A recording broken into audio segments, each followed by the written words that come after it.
Importance of Human Values in Life. Episode 1. Values are most valuable. अनंत उपकारी, अनंत ज्ञानी श्री आदिनाथ प्रभु ने प्रवर्तमान अवसर्पिणी में इस भरत क्षेत्र में सर्वप्रथम धर्म तीर्थ की स्थापना की।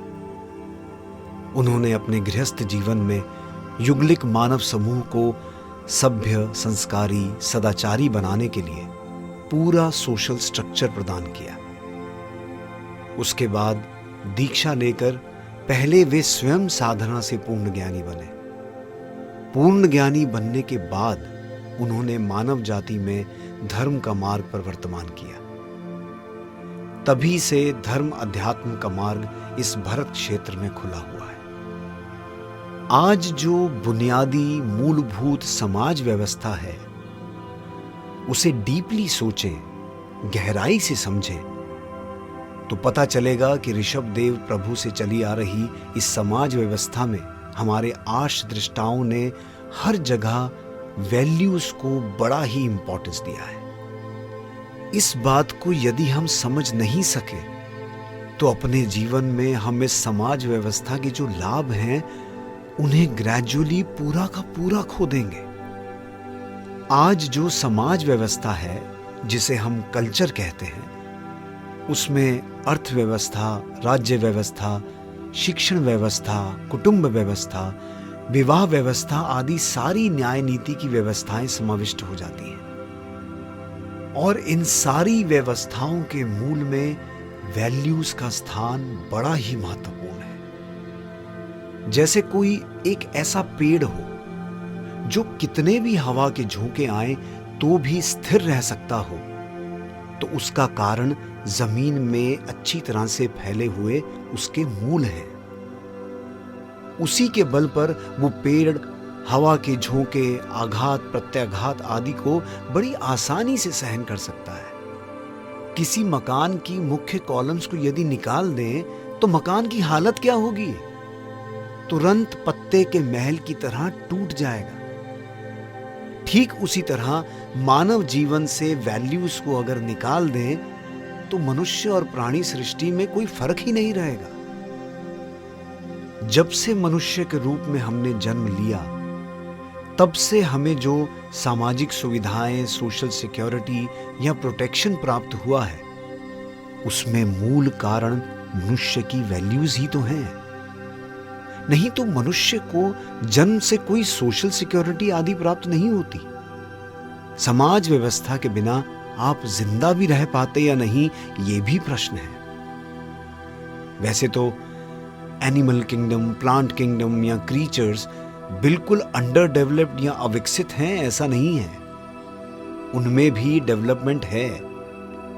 कई चीजों में तो वो मनुष्य से भी आगे हैं। सच तो ये है कि आज तक कितनी ज्ञान, कला, विज्ञान की शाखाओं में हम उनकी बराबरी में भी नहीं पहुंच पाए। जैसे दीमक, चींटियां, उनमें बिना टेक्नोलॉजी भी जो प्लानिंग है, वो आज मनुष्य कितनी भी टेक्नोलॉजीज का आविष्कार करे, कितने भी टूल्स बाजार में रखे जाएं, तो भी कई चीजों में हम इन छोटे छोटे जीव जंतुओं की भी बराबरी नहीं कर सकते। फिर भी हम प्राणी सृष्टि से अलग या विकसित क्यों कहे जाते हैं? आज हमारे जीवन में जो भी कलेक्टिव बेनिफिट्स हैं, जो सामाजिक या व्यक्तिगत लाभ हम समाज से प्राप्त करते हैं, वो सब वैल्यूज के कारण ही है। वैल्यूज को निकाल दिया जाए तो एक भी सुविधा या लाभ हमें प्राप्त हो, ऐसी संभावना नहीं है। जैसे भारत के माता पिता संतान के लिए इतना बलिदान क्यों देते हैं? भाई बहन के लिए क्यों कर्तव्य निभाता है? यहां की फैमिली स्ट्रिंग इतनी स्ट्रॉन्ग क्यों है? वैल्यूज की वजह से ही ना। हर क्षेत्र में वैल्यूज आर मोस्ट वैल्यूएबल। उसे छोड़ दें तो समाज का विघटन या डाउनफॉल होना निश्चित है।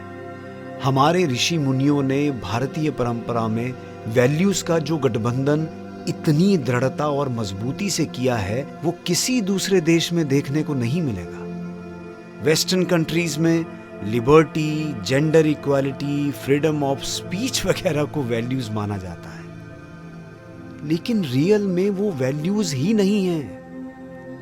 वो तो समाज को तोड़ने वाली, मानवीय मूल्यों को तहस नहस करने वाली अलग अलग प्रकार की जहरीली विचारधाराएं हैं। सारांश में इतना ही कहना है कि मनुष्य जीवन दुर्लभ है और वो वैल्यूज से ही सुशोभित हो सकता है। इन सोशल वैल्यूज का दृढ़ मूल कोई है तो वो धर्म है, और धर्म का मूल कोई है तो वो अध्यात्म है। अध्यात्म की नींव पर ही धर्म के नीति नियम टिके हुए हैं, और धर्म के नीति नियमों पर सोशल स्ट्रक्चर या सोशल वैल्यूज टिके हुए हैं।